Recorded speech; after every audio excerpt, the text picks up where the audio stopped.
من الشيطان الرجيم. بسم الله الرحمن الرحيم. إن الحمد لله نحمده ونستعينه ونستغفره ونعوذ بالله من شرور أنفسنا ومن سيئات أعمالنا. من يهده الله فلا مضل له ومن يضلل فلا هادي له، وأشهد أن لا إله إلا الله وحده لا شريك له، وأشهد أن محمدا عبده ورسوله. يا أيها الذين آمنوا اتقوا الله حق تقاته ولا تموتن إلا وأنتم مسلمون. يا أيها الناس اتقوا ربكم الذي خلقكم من نفس واحدة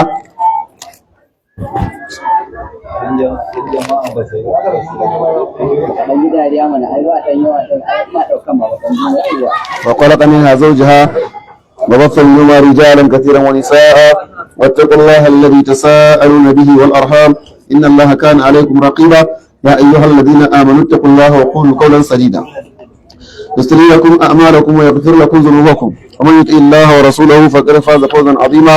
أما بعد، فإن أصدق الحديث كتاب الله، وأحسن الهدي هدي محمد صلى الله عليه وآله وسلم، وشر الأمور محدثاتها، فإن كل محدثة بدعة وكل بدعة ضلالة وكل ضلالة في النار. أما بعد، السلام عليكم ورحمة الله وبركاته. يوم muna ranar alhamis 3 ga watan al-muharram, hijiran manzon Allah sallallahu alaihi wa alihi wasallam da shekara 1448, wanda kuma ta kama rana ta 18 ga watan 6 shekara ta 2026 miladiya. insha Allah ta'ala za mu ci gaba da karatu, za mu fara karatun wannan littafi namu na kitabu wathiqatul ikhwan li dalil ittiba'i kitabi wa sunna wal ijma'. تاليف معنا ولفنا الشيخ مجدد نور الزمان عثمان بن محمد بن فودي المعروف بن فودي تجمده الله برحمته آمين. معنا لتفن دم فودي كنا الشيخ عثمان دم فودي الله مدوكين sarki ji kansa da gafara. Kuma shi baya bukatar wani dogon tarihi a wurin mu mai, domin dan Najeriya ne, kuma a haifi shi a arewacin Najeriya, ya rayu a nan, ya girma a Sokoto, ya da da'awa da ainihin jihadi domin tabbatar da sunan manzon Allah sallallahu alaihi wa alihi wasallam. Domin lokacin da ya bayyana ana musulunci, amma kuma musulunci ana shi ne shuɗe da bid'o'i da maguzanci a haɗe. Saboda ka sai ga akwai bukatar dole a tabbatar da musulunci da manzon Allah ya zo da shi. Dukkan wani abu da aka zo aka cusa na bid'o'i da kurafat cikin addinin musulunci ya kamata a tsame shi. Ya fuskanci ƙalubale da challenge mai yawa. Muna fata ubangiji ya dauki sarki ji kansa da gafara.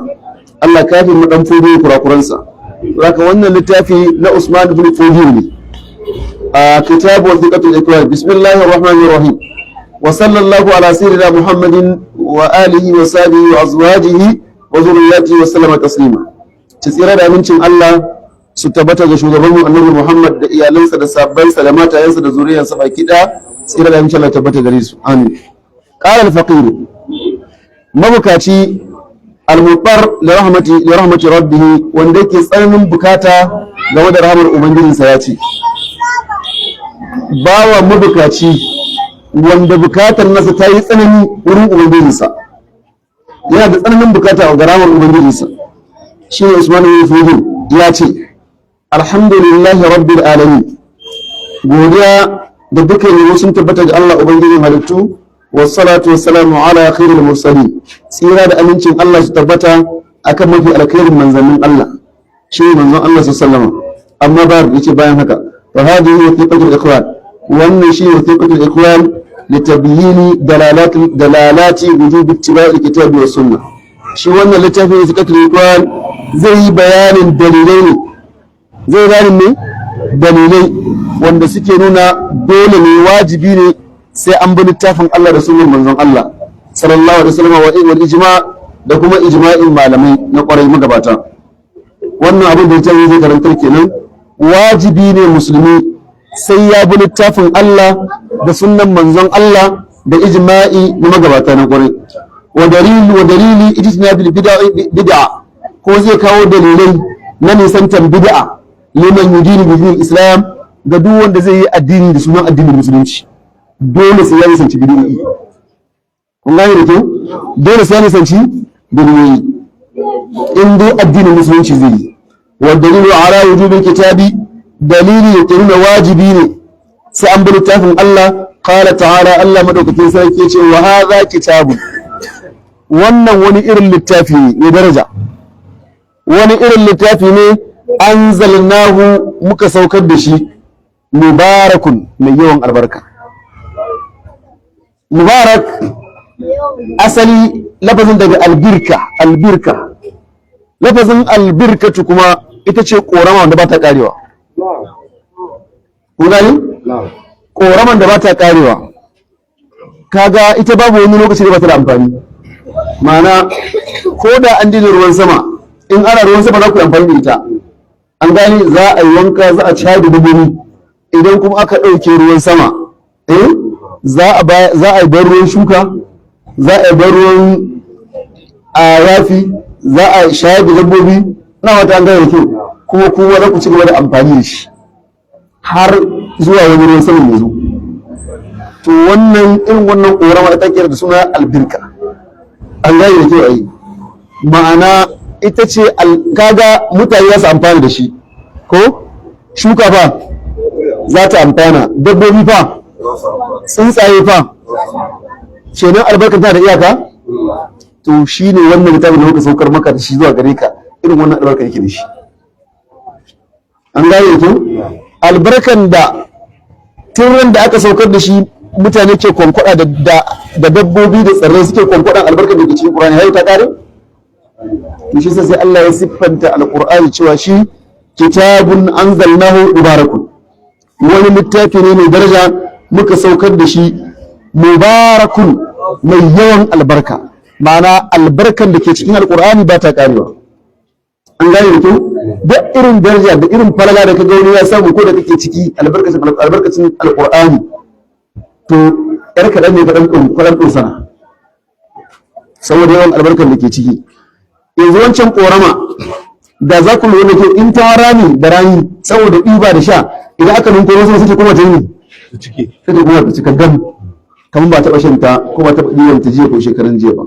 To haka albarkar da ke cikin alƙur'ani take, albarka ce wanda yake ba ta da iyaka ga duk wanda ya rubuta littafin.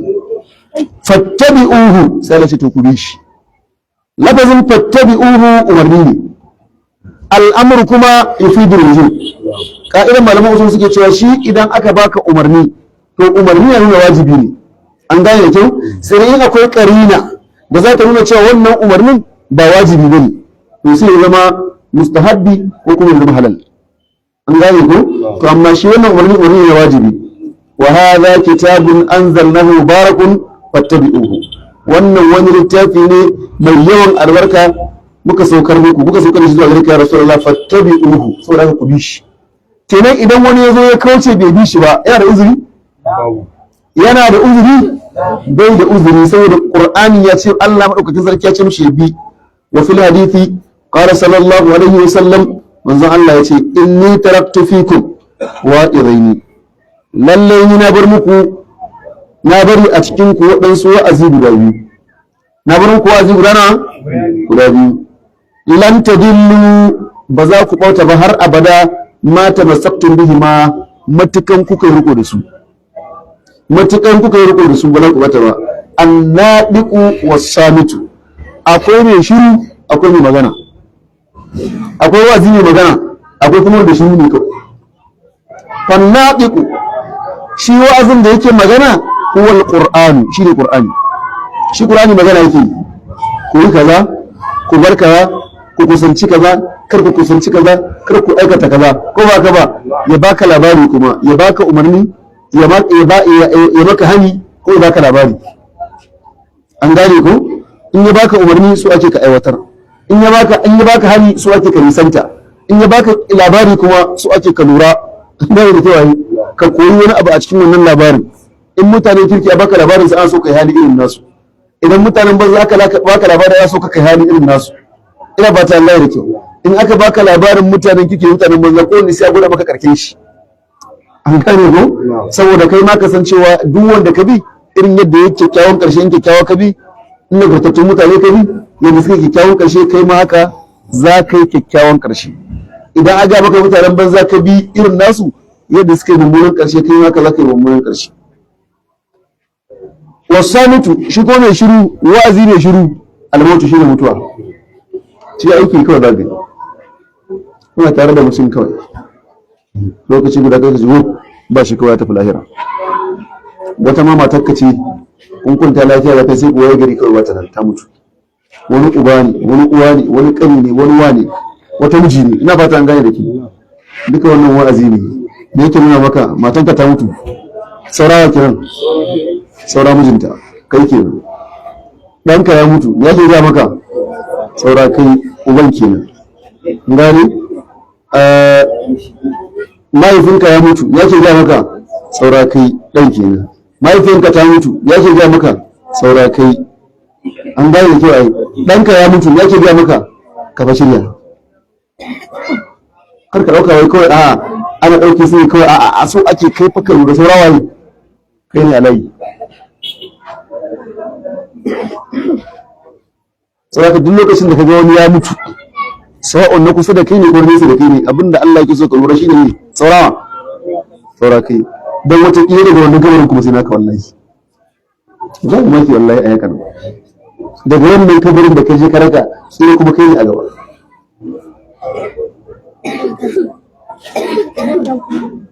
To ne zama kabarin ka ne a gaba ba matsala tsakaninka da mahalicinka.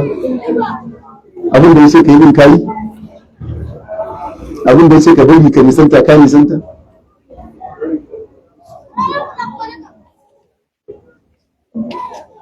Waka zalika tiba'u sunna, hakanan bin sunna wajibi ne. Yajibu bil kitabi, shi ma wajibcin bin sunna ya tabbata ne a cikin alqur'ani. Qala ta'ala, Allah madaukakin sarki ya ce wa ma atakumur rasulu, abinda manzo ya zo muku da shi, abinda wannan manzon na Allah annabi Muhammad sallallahu alaihi wa alihi wasallam ya zo muku da shi, wa uzuhu, to ku rike shi. To da abinda manzo Allah sallama ya zo da shi ne ake so ka yi, ka karba, ka rike shi kuma riko na gangan. Sai ce wa ma nahakum anhu, amma abinda manzon Allah ya hana ku fantahu, ku hannu. Ku lura da kyau, duk lokacin da kalmar manzon Allah ya baka umarni cewa ka yi kaza, to alheri ne a cikin wannan abun gaba ɗayan shi, kuma alherin duniya da nani a lahira. In ko ka ji manzon Allah sallallahu alaihi wasallam ya hana ka abu ko ya matsawa akan abu, to sharri ne zalla a cikin shi, ba alheri farawa. Ko da ka hango akwai wani dan alheri, to za ka samu sharrin ya fi yawa.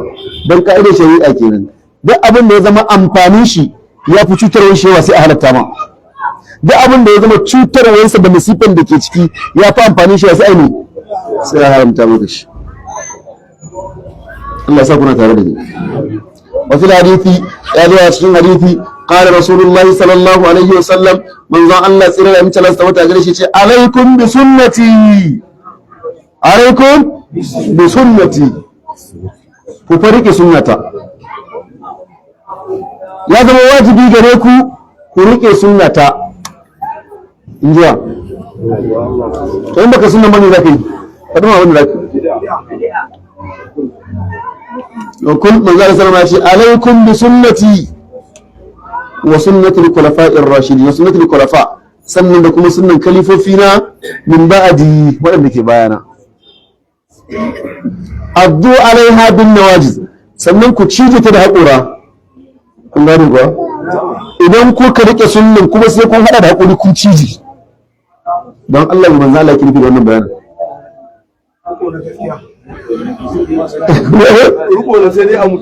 Wato za ka yi ma sunna rukon ko a mutu ne ko a yau. Wallahi tallahi dai annabi ce maka bayan ka rike ta kuma ka sa haƙuri ka cije, saboda idan baka rike ta da kyau wala za ka fizge, wala za ka fizge ma. Saboda ka rukon da za ka yi wa sunna rukon ne ko a mutu ko a yau. Na ba ta an gane da kyau. Kada wata jarabawa ta same ka ka jarabawa, kada wata musifa ta same ka kai rauni, wallahi tallahi shi dan yi nasara akan ka. Wannan littafin Usman dan Fodiyo ne, amma ka jabin ne ke ga maka shekara 200 da suka wuce baya tsira a wannan kasan. Shekara ba 200 da hayaniya da suka wuce ba, 220 da suka wuce ba, ya rayu a Najeriya, amma ke ga maka wannan. Shi ba wala rage ba wuce ne Platin. an gane da kyau a ego. وكذلك يجب اتباع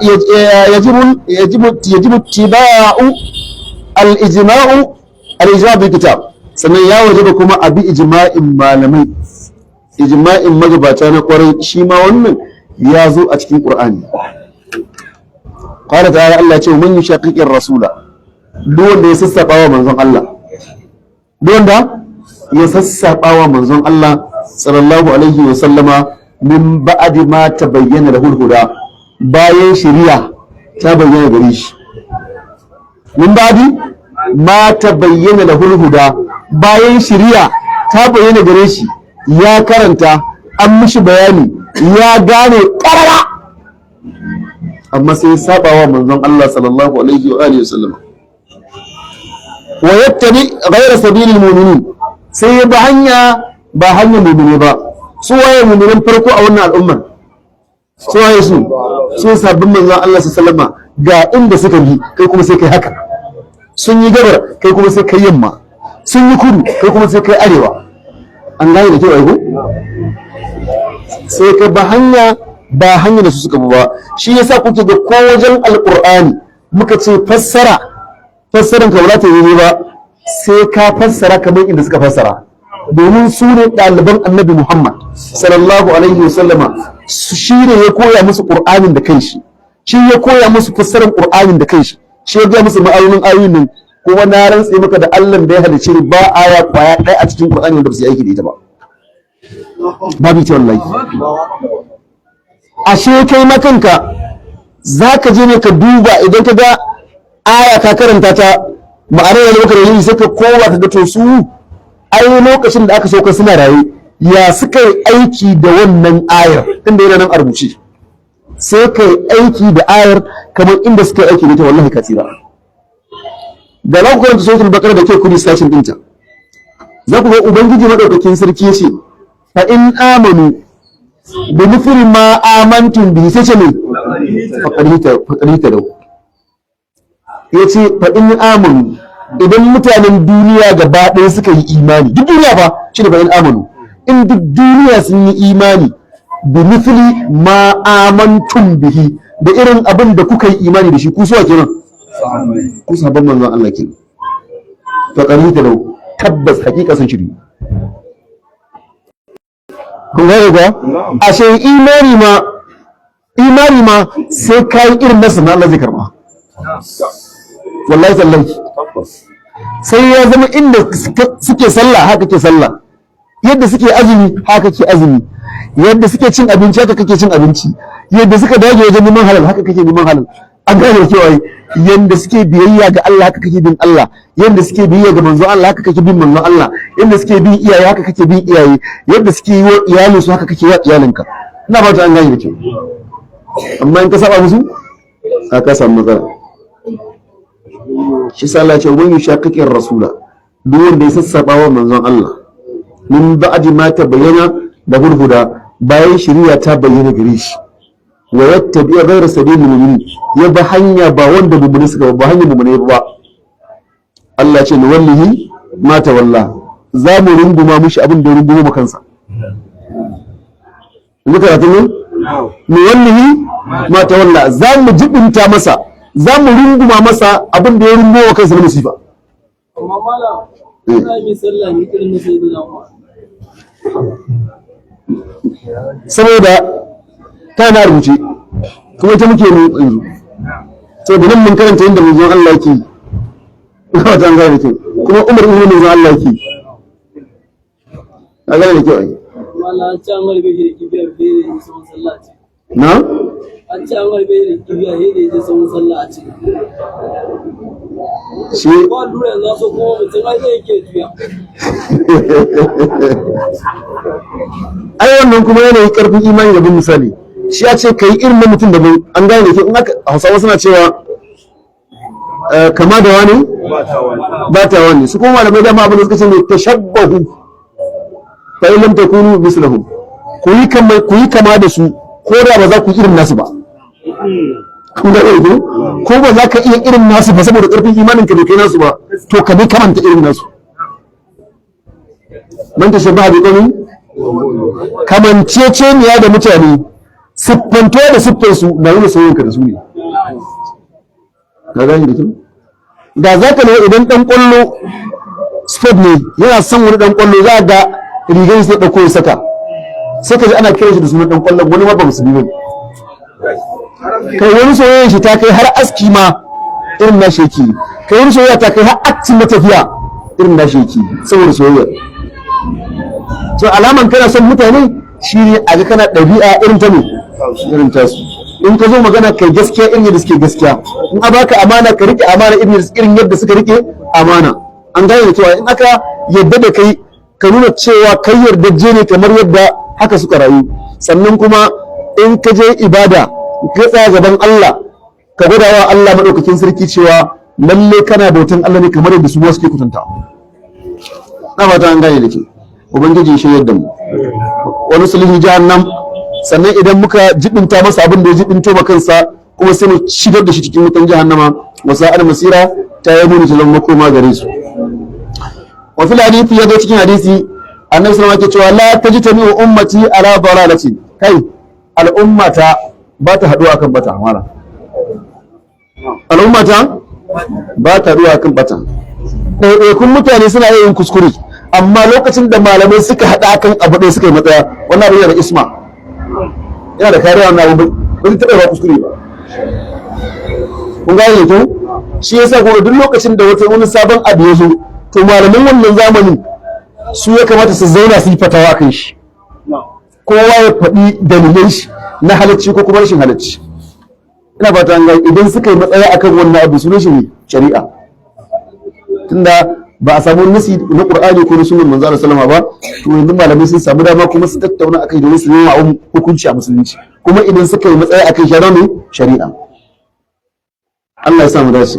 Banda malamai duk duniya ba wanda ke wannan lasisi. Shi yasa ga Ibn al-Qayyim ne littafi ya sa masa ilamul waqina ar-rabbil alamin, yake jan hankalin malamai sai ya sa masa sunan littafin kawai malamai ya jan hankalin masu yin sainin a madadin ubangiji. Masu ne masu yin sayin a madadin wa a madadin ubangiji. Haka ne. Kuma dole sai an fitar, dole sai an san hukunci shari'a. To malai aka ba su dama su dole su ne su tattauna, su duba abin gaba da baya, su auna shi da mahanga ta shari'a, su ne hukunci. Sun yi sayin kina a madadin wa a madadin ubangiji subhanahu wata'ala. Allah ya shirye da mu. Su da al-muwaqqi'ina ar-rabbil alamin, malamai kenan masu yin sani a madadin ubangiji. Yasa duk wanda Allah madaukakin sarki masa baiwa da ilimi da fahimtar addini ya gode wa Allah madaukakin sarki, wata daraja ce mai girma da ya kamata mutum ya rike ta da kyau. Saboda haka al'umma ta ba ta haɗuwa akan bata. Misali suka yi cewa to ai idan ka ce kaza bid'a ne kaza bid'a ne, to sai ce maka wai haɗa Qur'ani ma da kai bid'a ne. Inna lillahi wa inna ilaihi raji'un. Qur'anin da dukkan mafi yawan sahabban manzo Allah suna raye, Abubakar na raye, Umar na raye, Usman na raye, Aliyu na raye, kai kusan sauran al'ashar mubashirin bil janna gaba ɗaya suna raye. Suka yi matsaya akan haɗa Qur'ani wuri guda shine mafita. Wannan haɗuwa da suka yi akan haɗa Qur'ani wuri guda shine mafita. Wannan abin ba shari'a ba ne? Saboda ka'ida ne la tajtami ummati ala dalala, al'umma ta ba ta haɗuwa akan bata. To musamman waɗannan dabban mutanen an gane kai gwaraza a addinin musulunci suka yi matsaya, wannan shine mafita ga musulmi. Kuwa Allah ya samu dace. Saboda haka wannan abin da suka yi sunan shi ne shari'a. Saboda idan malamai suka haɗu gaba ɗaya akan abu suka yi matsaya zama ne shari'a. Haka ne ɗaya ma ne wani sai an samu wani ya buɗe wallahi. Ƙwarai kuwa. Wa alaikum bisawadil a'zam. To sannan ina muku horo da ku rike tawaga mafi girma. Ku rike mene? Tawaga mafi girma. Man huwa sawadul azam? Huwa jama'atu ahlus sunna wal jama'a. Wa man farqa al jama'a? Duk wanda ya rabu da jama'a. Qadra shibri, tika dai haka. Da tika dai haka. Faqad khala'a riqatal islami min unuqihi. haƙiƙa ya cire rigar musulunci daga wuyarsa. Ya cire mene? Ya cire rigar musulunci daga wuyarsa. Ya sa wanne kenan? Allah ya kare mu.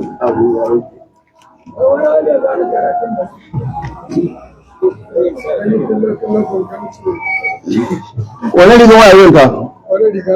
Cire ta kaji. To shi wanda ya fara rabu da jama'a, to shi musulunci sutura ne, to sai ya cire rigar musulunci ya aje ta a gefe ɗaya na shuru. Na, ba haka ba. Na?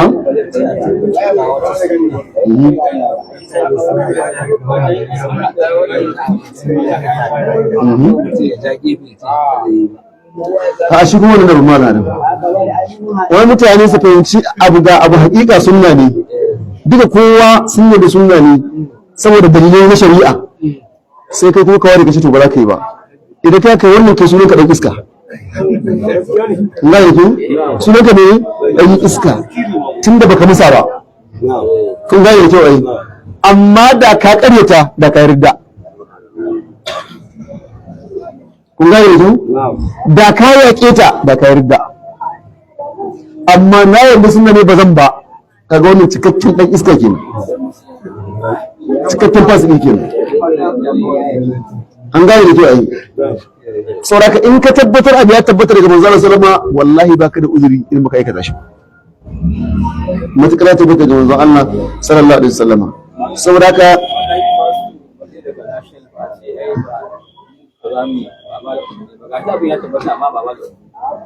to kaga wannan babban Allah ba kenan. Tun da ka ce abu ya tabbatar daga manzo Allah sallama wani sai ce shi ba shi umarni ba. Kaga wanda yake bauta ma ne ba shi umarni ba. Ko haka bane ba. Amma baka Allah madaukakin sarki ya yi umarni ta harshen manzonsa, amma kana jiran kuma wani sai baka umarni daga Abuja. To sai zama ba da umarnin ba. Ta ce to ba za a yi tun da ba samu sakula ba, wannan ba musulunci bane ba. An gane to Allah ya shirye da mu. Sai dan fodo ya ce wa idza haqqaqta wujubal kitabi was sunna, idan ka tabbatar da dole ne sai an bi littafin Allah, dole ne sai an bi sunnan manzon Allah, wal ijma kuma su dole sai an bi ijma'in malamai bima zakarna saboda abin da muka ambata na dalilai. Kun gane kyau? Idan ka tabbatar da haka fattabiha bi ta kawai. Ni shawaran malam yanzu ka gamsu da dalilan da malam ya kawo na Qur'ani da sunna akan dole sai an bi Qur'ani da sunna da ijma'i, to ya kada baka da mafita sai ne sai bi kawai. Ku gane lafi wa ma kana lil mu'minin wala mu'minatin idza qada Allahu wa rasuluhu amran an yakuna lahu al-khiyara min amrihim. Allah ce bai kamata ba kwata-kwata bai dace da mai imani ba, namiji ko mace, idan Allah da manzon Allah ya riga yanke hukunci kuma shi yana da zaɓi a cikin lamarinsa, kwata-kwata wannan bai dace da ɗabi'an mai imani ba. An gane da kyau? Inna ma kana qaulal mu'minina idza du'u ila Allah wa rasulihi li yahkuma bainahum an yaqulu sami'na wa ata'na. Allah ce ulaika humul muflihuna. Allah ce zancen masu imani kawai idan an ce musu ku zo zuwa ga Allah da manzon Allah don su muku hukunci, suna cewa ni sami'ina mun ji mun bi kawai. Allah ce to kaga masu irin wannan goyar wa ulaika humul muflihun, wayannan sune masu rabauta.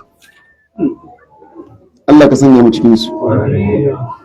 Wallahi wani lokaci sai ga mutane kaman wai ba sa fahimtar ayoyin Qur'ani ne, ba sa fahimtar sunnan manzon Allah ne, kansa ne yake diwa mutane suke cikin dimuwa mala. Allah kare mu, Allah ka tsare mana imanin mu. Wazin a'malaka biha, sai ma da ce to ga kuma shawara, ka auna aikinka da ita, ka auna aikinka da Qur'ani, ka auna aikinka da sunnan manzon Allah. Sai mana wazin a'malaka biha, ka auna aikinka da littafin Allah da sunnan manzon Allah da ijma'in malamai. In ya dace alhamdulillah, in bai dace ba mallaka gyara. Was'alil alamina a'amilina biha, kuma ka tambayi masu yin aiki da ita. kun gane da kai in ka tafi tambaya so za ka tambaya masu yin aiki da sunna ba kuma masu karanta sunna ba kun gane kuwa masu yin aiki da sunna su za ka tambaya fi kulli amalin dini arattahu a cikin duk wani aiki na addini da kai nufinsa a cikin dukkan wani aiki na addini da ka so ka yi to ka tambayi malamai masu aiki da ne sunna duk malamin da kasancewa baya kokarin dabbaka sunnan manzon Allah a aikace kar ka tambaye shi ko kai koyi shi wallahi batar da kai zai dan Allah ya aiko maka shi ba Allah ya aiko to da kai da shi ba ku da bambanci wajen bin abu kun gane kuwa yadda ya zama dole ka bi shi ma ya zama haka dole shi ma ya bi ba wani wanda za a ce shi ogani a kan a shi a babu shi shari'a ce Allah ce ma annabi thumma ja'alnaka ala shari'atin min al-amri fattabi'ha annabi haka Allah ya ce masa thumma ja'alnaka ala shari'atin sannan mun daura ka akan wata shari'a ne annabi ba mun daura ka akan ne shari'a min al-amri min al-amrin mu fattabi'ha bita shi kanshi annabi ba ya yarda kawo shi ba ya kasashe yi bita fattabi'ha bita kawai wala tattabi ahwa allazina la ya'lamun kada ka bi son zuciyar wanda ba su da ilimi kar ka bi son zuciyar jahili in ka bi son zuciyar su innahum lan yughnu anka min Allah shay'a ba abin da ya sauka wurin Allah kun gane da kyau ko kun sani da yawa abin da ya jefa malamai a cikin fitina yau ko kun san bin jahili ne abin da ya jefa mafi yawan malamai a cikin fitina a yau bin ra'ayin jahili ne ga abu ya san gaskiya ne amma tun da mutane ba ta so sai kyale su shi ba zai yi aiki da wani sunnar ba ballantana ya musu umarni saboda ba sa santa in ya ce zai bi za ka in ya ce zai bi ina gudun kasuwa tsaye to kuwa ɗan dama shi zai tawo shi Allah fa ce ma annabi yayi in alayka illal bala ba abin da ke gare ka kasu isar da sako amma shi dai nawa mai sare ka idan walakin Allah ya hadi min yasha Allah ya shirye da mu sai ga malami yana kewayawa ga gaskiya ya santa amma in ta zagayawa saboda kai bata da mutane Allah ya kare mu haka idan ka zo tambaya was'alil amilina biha kai tambayi masu yin aiki da sunna wannan fadan fadu yake ga maka ba fa shu'aibu ne ke ga maka yau ba dan fadu yake ga maka shekara 200 da suka wuce ba an kai tambaya da masu yin aiki da sunna fi kulli amalin dini arattahu a cikin duk wani aiki na addini da kai nufin kai to ka tambayi malamai masu aiki da sunna in wafaka sunna idan wannan abin da kake so kai ya dace da sunna fataf'alahu ka aikata shi an gane ko idan wannan abin da kake so kai ya dace da sunna ka aiwatar da shi wa illa idan kuma abin da kai nufin ka aiki da shi bai dace da sunna ba fatatrukahu sai ka bar shi suna ce maka wannan abin ya sa wa sunna to ka bar shi idan ka je gane ka je kanka a cikin halaka wala khaira inda Allah fi fi'il bid'a al-muharrama wal makruha sai ce babu alheri a wurin Allah a cikin aikata bid'a muharrama ko bid'a makruha kowace irin bid'a ce babu alheri a wurin Allah ka aikata ta kun ga ko babu alheri a wurin Allah wa dalilu ala al-ijtinab bil bid'a dalili kuma akan nisantar bid'a qala sallallahu alaihi wa alihi wasallam manzo Allah ce man ahadatha fi amrina hada duk wanda ya kirkiro wani abu a cikin wannan al'amarin namu na addini kuna ji ke ko duk wanda ya kirkiro wani abu ya cusa a cikin wannan addinin ma laysa minhu abinda baya cikin addini shi kawai saboda ya ga ya dace ne an gane ko yace ya kamata a yi saboda ya ga a wurin shi abu ne mai kyau sai ce ya kamata a yi alhalin kuma abin nan fa malan sami baya cikin addini fa ya kakama shi a ciki fa fa huwa raddun to amma masa Allah bai zai karba ba Allah bai zai karba ba wa qala man zalla sallama yace kullu muhdathatin bid'a kai duk abin da aka kirkiro aka sashi a cikin addini wasu shi bid'a ne wa kullu bid'atin dalala sannan kuma dukkan bid'a bata ce kullu bid'atin dalala ba wata bid'a mai kyau duk bid'a bata ne haka manzo Allah ya faɗa sai ai wannan bid'a mai kyau ne babu a addini a'a sunna kawai ake bi duk abin da ya sa a musulmi sun shi ne bid'a shi ko ba daidai bane ba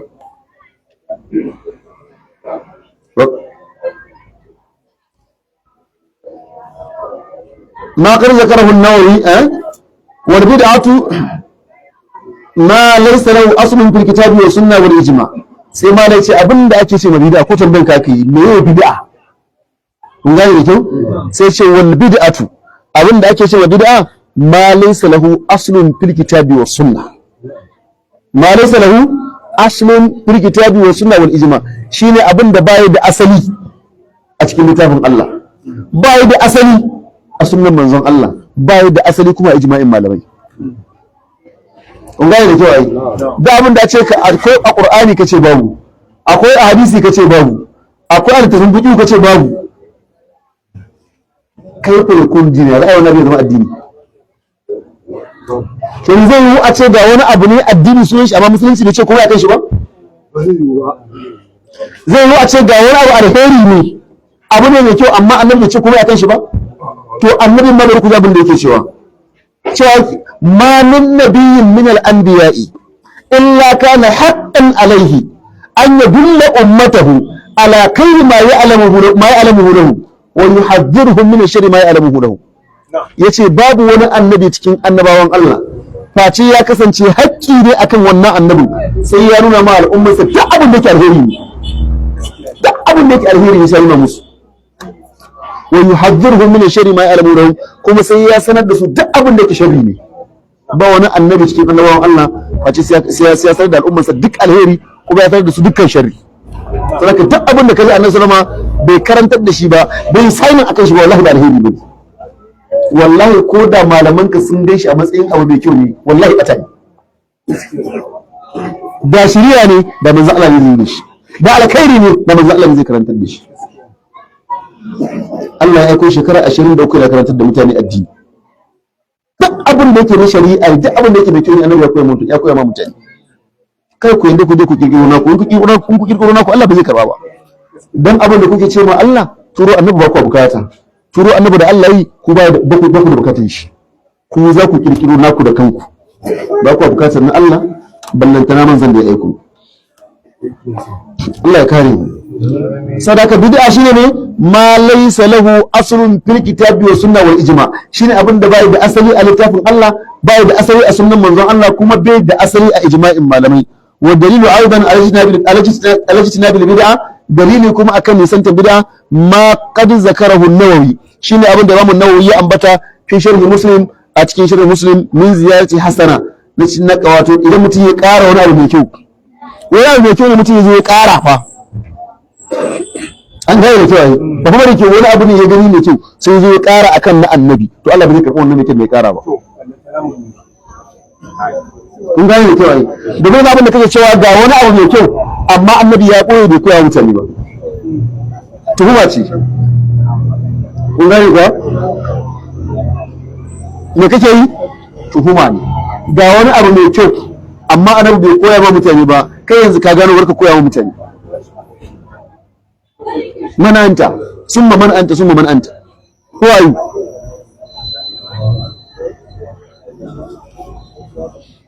Allah ya kare mu yani yana nufin kaulu sallallahu alaihi wasallam fadin manzo Allah sallallahu alaihi wasallam da yace man amila amalan duk wanda ya aikata wani aiki kun ga abin da annabi ke cewa ko man amila amalan duk wanda ya aikata wani aiki laysa alaihi amruna babu sayin din mu ba mu buga stamp akan wannan aikin ba ban yi sayin akan shi ba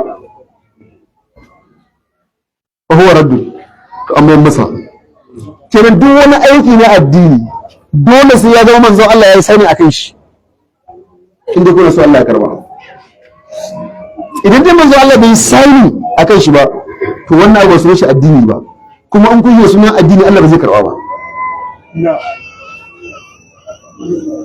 kuna gane da ku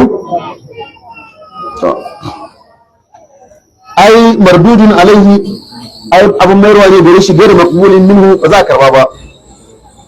sai dan fone ce undur ya ikwanul muslimin, ku duba ya ku ɗan uwana musulmai, wa alamu ku sani anna tariqal haqqi wahidun, anna tariqal haqqi wahidun, yace hanya ta gaskiya kwaya ɗaya ce.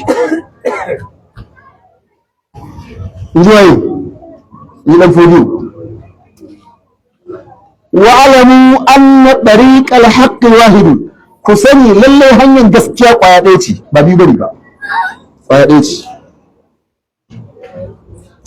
a ghairu muktalifin, wato ba ta da bambanci, shi yasa idan ka zo ka tarar da ahlus sunna a Najeriya, idan ka je Saudiya sai ka ga irin su ɗaya, ko gane ba, a tattarar su iri ɗaya, siffar su iri ɗaya, maganar su iri ɗaya, manufar su ɗaya, matsuwan su ɗaya, halayen su ɗaya, na fata Allah da kyau, domin abin da sai kai shi ne kwaya ɗaya.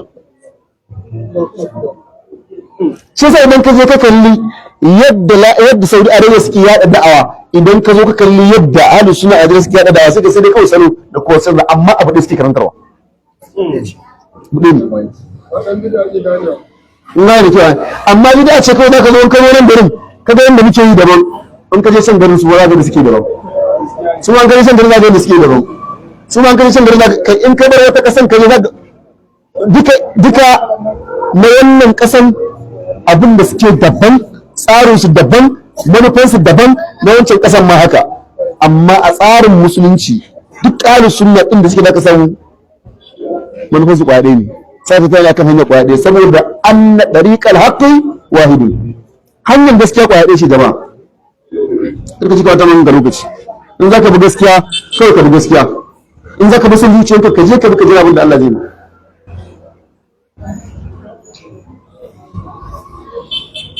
قال تعالى قال الله تعالى الله madaukakin sarki ce wa anna hadha sirati mustaqima, lalle wannan ita ce hanya ta miƙaƙiya. wa anna hadha sirati mustaqima, lalle wannan ita ce hanya ta dodar da ta nan. sai Allah ce fattabi'uhu, ku bi shi, fattabi'uhu ku bi shi, wala tattabi'u subula, kada ku bi ƴan ƙananan hanyoyi, ɗan gajajjerun hanyoyi, fatafarraqa bikum an sabilihi, idan ku bi su za su raba ku da hanyar Allah, su ba za su fice ba. zalikum wasaqum bihi, wannan shine abin da ubangijin ku yake muku wasiya da shi, la'allakum tattaquna, domin ku bi tsoron Allah, domin ku bi dokokinsa. qala ibn mas'ud radiyallahu anhu, ibn mas'ud da yake fassara wannan aya, bari ku ji fassarar da yi, komai gidan cika yi da gani, komai gidan sun kare ne ubangiji ka gani. sai ce kabbara na rasulullahi sallallahu alaihi wa sallama kabban, yace manzon Allah sallallahu alaihi wa sallama ya mana zane dogo, ya ja dogon zane, an gane ko. wa kabba an yaminihi kududan, sai zo daman wannan zanen, ina ma ce da fensir da wannan alli,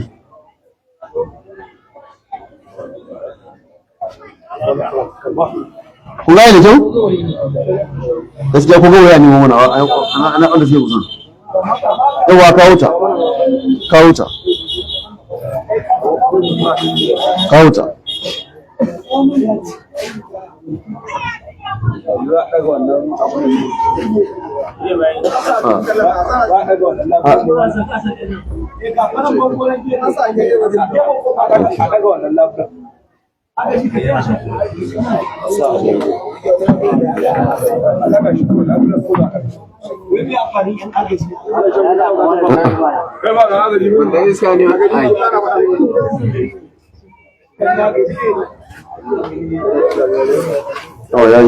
yayi kun gane ko abin da masu da cin kabbar na rasulullahi sallallahu alaihi wasallam, kabbar haka yi ce manzo Allah sallallahu alaihi wasallam ya mana dogon zane haka, nan shi ne dama ko. sai ce wa kabba ai shimalihi ku ayyamini ku tudan, ina da dama nan ko, sai ne bangaren dama, sai wasu yan zane haka, kun gane ko. wa kabba an shimalihi ku tudan, sai da bangaren hagu shi ma ya sake yi haka.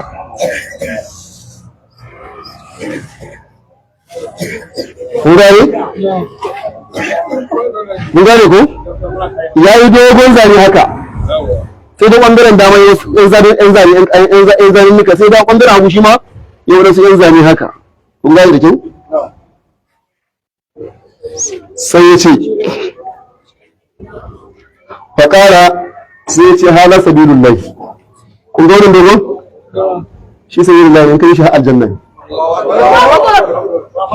Hala sabilullahi ila aljanna. Wannan hanyar da ka gani doguwa, ya ce to manzo Allah ce wannan ita ce hanyar Allah in ka bi ta har ina? Har aljanna. Sai sai kare ne in za ɗan garjeru ka gansu an gane ko sai ya ce wa hadhihi subul duwane su ne subul din da Allah ce wala tattabi'u subul kar ku ne ɗan ƙananan hanyoyi ne ka ku bi su kun ga wani ƙananan hanyoyi ka ku bi su kun gane irin wannan ƙananan hanyoyi ka ku bi su ne za ku bi wannan dogon wa anna hada sirati mustaqiman fattabi'uhu wala tattabi'u subul sai ce me yasa kar ku wayannan saboda idan kuma wayannan za su raba ku da wannan kun gane idan kuma wayannan za su raba ku da ne wannan idan ka zo garin ka bi wannan sai ka bi wannan za ka fita sai ka bi wannan sai ka bi wannan akwai fita sai ka bi wannan zai kai in ka bi wannan zai kai in ka bi wannan zai kai in ka bi wannan zai kai wanne za ka je kai shi ne wannan ina yi to sai ce kun samu mamaki wa ala kulli sabilin shaytanu sannan kowace hanya idan ka zo kuma akwai shaytan akan ta oga inda ne mai gida da wuri yana kira zuwa gaishe ku zo ku gone kai daidai wa ala kulli sabilin lahu shaytan kowace hanya ka ba akwai shaytan akan ta yana kiran ka zuwa cewa ita ce hanyar daidai kowanne ka zo kanta akwai shaytan kun san shaytanin malamai ne shaytanin malamai ne yan bid'a kun gane ko kowace hanya ka bi ya ce wa ala kulli sabilin akan kowace hanya ka zo akwai ne akwai shaytan ya dawo ilaihi yana kira zuwa gare shi yuridu bihi alal bid'a yana nufi yan bid'a wa kullu man da'aka ila bid'atin fala tujihu daka to duk wanda ya kira ka zuwa ga bid'a ka an samu shi dan kana an sa wato dai wa'annan da ka hau kun gane ne duk wanda kuma ya kira ka zuwa ga sunnan manzo Allah fa ka gan shi nan canza ta kun gane ku kun gane ne wa kullu man da'aka ila bid'atin fala tujihu duk wanda ya kira ka zuwa ga aikata bid'a da san zuciya kar ka fara ka an samu shi kai gaskiya kake nema domin tsira kake nema kuma wallahi tallahi ba za a tsira ba sai musulmin manzon Allah na rantse muku da Allah duk wanda ya ce maka zaka tsira ko baka musulmin manzon Allah ne zai kai ke ƙarya ki wani da je sama yasan san hankali to wannan shi suka hauka nan duk wanda ka hawo ne shi suka hauka nan kuna ganewa ko Allah ya shirye da mu faqila li rasulillahi sallallahu alaihi wasallam kashe masa faqul li rasulihi ka gaya wa dan aikensa duk wanda ya kira ka zuwa ga me bid'a to ka gaya ma dan aiken da ya aiko kuna ji duk dan aiken da ya aiko ce ka roka bi wannan ko ka bi wannan ko ka bi wannan ko ka bi wannan ko ka bi wannan ko wannan ko wannan malam dan fodi yace faqul li rasulihi ka faɗa wa dan aiken da ya aiko inna Allah ta'ala harrama ijabata mithli hada Allah ya haramta an sama irin wannan da kake irin wannan Allah ya haramta amsa musu duk dan aiken da ya aiko ka ga musu to Allah ya hana amsa irin wannan kiran kun shawaran dan fodi ba ku summa tala rasulullahi sallallahu alaihi wasallam manzo Allah sallama da wannan karan da wannan zanen ba'da al-qaddi bayan wannan zanen hazir aya akan wannan aya sai ya ce wa anna hadha sirati mustaqima kun ga wannan ita ce hanya ta mai kakkiya kun ga ne ko yani al-qad yana nufin wannan dogon zanen fattabi'uhu to ku bi shi wala tattabi'u subula kar ku bi ɗan ƙananan hanyoyi yani alqutuda wato sune ɗan ƙananan hanyoyi fa tafarraqa bikum an sabilihi za su raba ku da hanyar Allah subhanahu wa ta'ala. dangane da wannan hanyoyi wannan hanyoyi ai so samu kar a mai da su shi wannan hanyoyin kaga akwai irin shirka, akwai shan giya, akwai caca, duk ya shiga irin cikin su ke duka ba duka ba sai an ce bidiya ba. Kaga shi wannan ai shirka da caca da shan giya da sauran abubuwa da haka ne. ai shirka a gane da ita kafirci ne kai Ba ta cikin waɗannan. a gane kuma yanzu kai idan ka taba jin wani ya zo ya kafa lasifika yana cewa mutane ku dinga shan giya kai da ka taba jin an yaka To duk wanda ya bi irin wannan hanyoyi wancan matsayin shi daban ne a'a shi wancan a shari'a sunan shan giya haramu ka gane sunan sai ce haramu sunan zina haramu ka fahimta da ai sunan shi ne haramu haka idan aka sami musulmi ya je ya aikata haramu ya yi haramun ne ka gane da kyau in ya tuba Allah zai karba waye ka taba gani ya shan giya amma yana ce maka sunan mai Allah ne ina ka taba jin mutum yana caca ko yana zina ya ce maka wannan abin da yake daidai ne to shi ita kuma bid'a matsayin da shi wanda yake zai ga maka shi ne yake kan daidai to shi shi tuba kuma har yana ba Allah ba to saboda haka alhun ne ku gane su ne ƙananan hanyar da ake magana bidiyoyi ne wanda zai zo kira ka ce maka ka zo wannan ita ce daidai ka gane ya ɗauko wasu ayoyi a mutashabihat ko din su hadisi mutashabihat sai kafa hujja da su ka gane aiko akan wannan ƙananan hanyoyi ne da yarba ka da hanyar Allah sai ta su yi addini kuna gane da kyau Allah ya shirye da mu qala mujahid walid bin aslam mujahid da zuhur dan aslama da suka fassara wannan aya suka ce siraduhu al-islam wa sunna siraduhu al-islam wa sunna yace wa anna hadha sirati mustaqima fatai sai ce siraduhu al-islam wa sunna kaga hanyar Allah shi da musulunci da sunna an gane ko wa subul kaga an kana hanyoyin da Allah ce da Allah madaukakin sarki ya ce muku wala tattabi'us subul sai ce al-bid'u wal ahwa bid'o'i da san zuciya ka gane ko bid'o'i da san zuciya wa dalilu ala wujubi ittiba'i sunna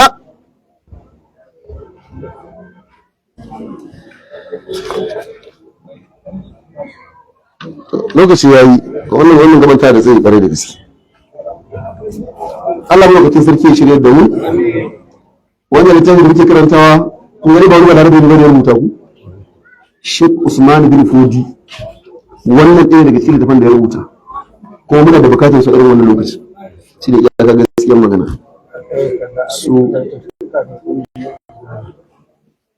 littafin ne shekaru 200 da wani abu da suka wuce ba da rubuta shi an gane da kyau aiko saboda ka shi kuma musulunci haka yake da wannan da wasu da arabiya iri ɗaya ne ita ka saba ka sauka saba ka yi irin naka daban nasu daban to kai ba daidai kake yi ba Allahumma salli ala Muhammadin wa ala ali Muhammad wai malam lokacin da malam ya bayyana da wannan littafin wani lokacin malam ba su fahimci wannan littafin ba ne suka shigo da waɗannan fatawoyi nasu ko ko a'a son zuciya ne ya kawo wallahi galibi waɗansu masu hada shi son zuciya ce an gani ya shirya ce kayan Allah ya shirya da mu اللهم صل على محمد وعلى ال محمد كما صليت على ابراهيم وعلى ال ابراهيم انك حميد مجيد اللهم بارك على محمد وعلى ال محمد كما باركت على ابراهيم وعلى ال ابراهيم انك حميد مجيد Allah muna roƙonka iyayenmu da malumanmu da kakanninmu Allah ka saka musu da alkhairi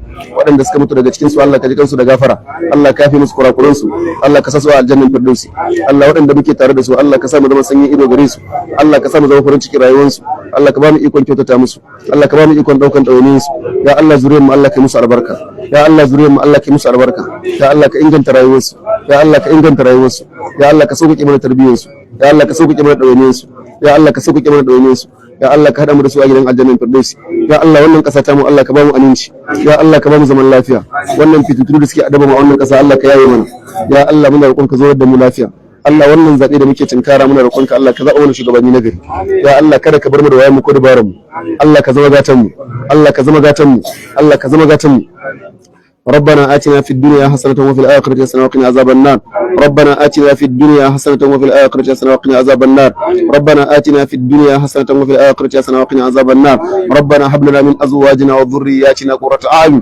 واجعلنا للمتقين إماما ربنا هب لنا من أزواجنا وذرياتنا قرة أعين واجعلنا للمتقين إماما سبحان ربك رب العزة عما يصفون